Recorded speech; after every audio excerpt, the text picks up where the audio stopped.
Terima kasih Anda masih bersama kami di Berita Padang. Bagi Anda yang baru saja bergabung, kami hadirkan kembali 3 berita utama pada pagi hari ini.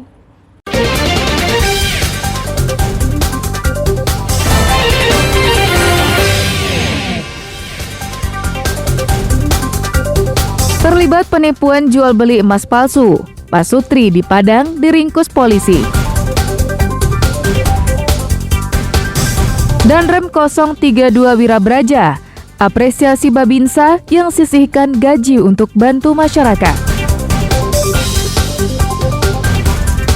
Polisi di Darmasraya, berbagi buku ke Taman Pendidikan Anak Usia Dini.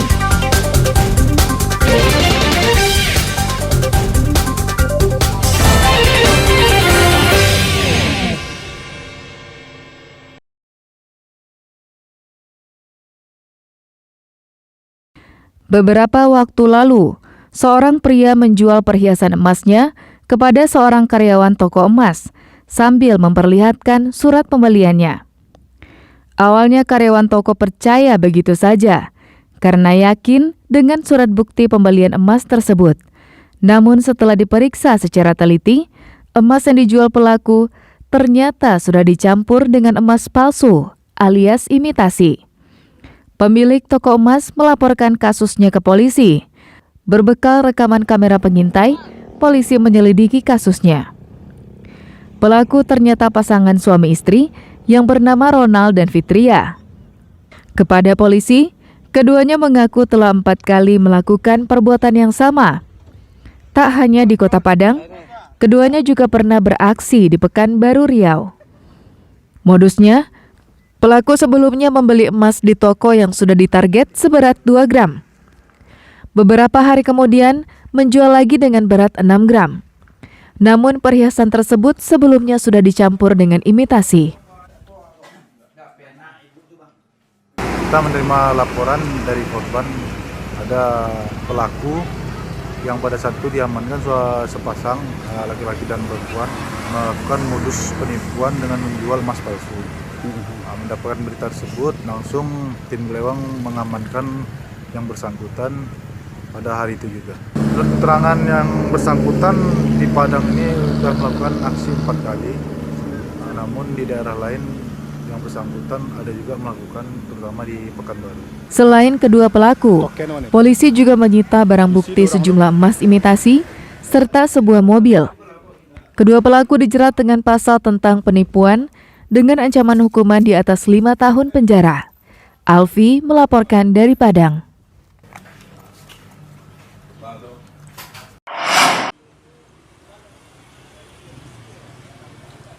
Danrem 032 Wirabraja, Brigjen Ryan Obresil, apresiasi Serda Hengki Rinaldi, Babinsa Kelurahan Andalas, Kecamatan Padang Timur, Kota Padang, yang menyisihkan sebagian gajinya untuk membantu warga kurang mampu di daerah binaannya. Penghargaan itu disampaikan Danrem Rabu siang kepada wartawan saat menyaksikan sendiri aktivitas anak buahnya itu. Menurut Danrem, Serda Hengki merupakan satu dari ribuan tentara di Sumatera Barat yang perlu dicontoh. Sebenarnya banyak prajurit lain yang juga membantu masyarakat, namun dalam bentuk lain. Meski hanya berpangkat bintara yang gajinya tidak terlalu besar, serta mempunyai tanggungan anak dan istri, namun, Serda Hengki masih bisa menyisihkan untuk membantu sesama. Kegiatan semacam ini telah dilakukannya sejak ia berdinas di daerah Subang, Jawa Barat. Memang gajinya itu sebenarnya untuk pribadi. Tetapi dengan prajurit seperti Sersan 2 Hengki ini, kita patut mengapresiasi dia. Karena dia mau menyisihkan sebagian rezekinya untuk membantu orang lain. Saya pikir untuk perhatian sosialnya luar biasa, perlu kita apresiasi. Terkait dengan yang bersangkutan menyisihkan sedikit gajinya untuk membantu masyarakat sekitarnya, itu merupakan salah satu peranan binter di daerah. Danrem menilai sosok Hengki telah berhasil menjadi binter atau pembinaan teritorial di wilayahnya, sampai mengetahui satu persatu kondisi warganya. Robiham melaporkan dari Padang.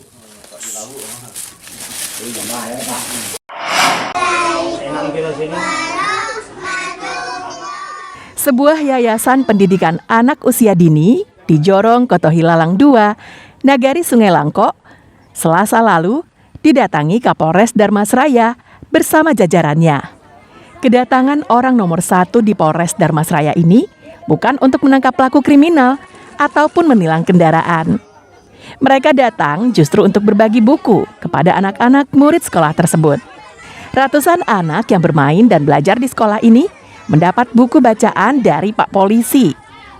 Mulai dari buku doa-doa, buku kisah-kisah Nabi, buku cerita, hingga buku belajar membaca. Pembagian buku ini sebagai upaya peningkatan minat baca di kalangan anak-anak usia dini, serta memberikan literasi sesuai usia dan pemahaman mereka. Selain itu juga sebagai ilmu dasar bagi anak-anak sebelum menaiki jenjang pendidikan dasar. Alhamdulillah hari ini telah terlaksana distribusi buku dari Bapak Kapolres kita, Bapak Nur Hadian SIK. Terima kasih banyak karena sudah memberikan perhatian khusus kepada anak-anak kami, karena memang sudah menjadi bagian penting untuk pendidikan usia dini itu wajib adanya literasi, buku jendela dunia. Jadi mereka semakin suka dengan buku, semakin cinta. Jadi dengan adanya buku mereka bisa menghargai ilmu, jadi anak hebat luar biasa. Pembagian buku gratis ini sudah menjadi program nasional yang diperintahkan Kapolri kepada jajarannya di seluruh tanah air. Dalam rangka program Polri Peduli dengan Literasi, di mana gerakan ini dilaksanakan secara nasional yang diinisiasi oleh Bapak Kapolri, dan alhamdulillah hari ini kami bisa realisasikan di wilayah kami. Salah satu inisiasi lahirnya yayasan ini adalah karena adanya peran anggota kami, yaitu Babin Kamtibmas Sungai Langko. Alhamdulillah sekarang sudah menjadi dalam bentuk yayasan dan juga sudah terakreditasi A. Pendidikan bagi generasi penerus bangsa tidak hanya semata menjadi tanggung jawab guru di sekolah, tapi juga tanggung jawab semua pihak. Polisi Darmasraya berbagi buku setidaknya bisa menjadi contoh instansi lain untuk meningkatkan kualitas pendidikan generasi penerus bangsa ini. Eko Pangestu melaporkan dari Darmasraya.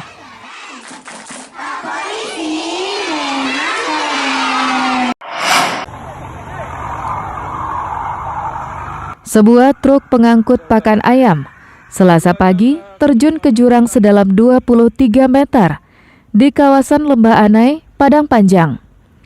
Truk naas tersebut dikendarai Abdul Rahman bersama satu orang kernetnya, Rahman Hasibuan, warga Sumatera Utara. Keduanya menderita luka-luka akibat kejadian tersebut. Tim SAR gabungan yang tiba ke lokasi langsung mengevakuasi korban dari dalam truk. Korban kemudian dilarikan ke rumah sakit terdekat untuk mendapatkan perawatan. Menurut polisi, truk yang mengangkut pakan ayam dari Pematang Siantar, Sumatera Utara menuju Kota Padang ini diduga mengalami remblong.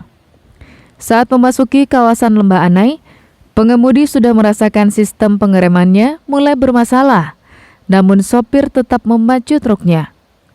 Saat di penurunan dengan tikungan tajam, laju truk tidak terkendali.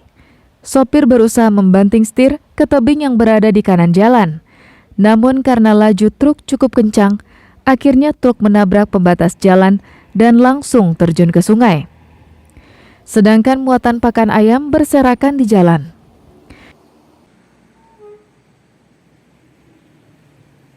Kendaraan ini mengalami kendala, yaitu tidak berfungsinya rem, sehingga mengakibatkan kendaraan meluncur dan si supir berupaya untuk membantingkan kendaraannya ke arah tebing, namun tidak terkejar karena kecepatan cukup tinggi.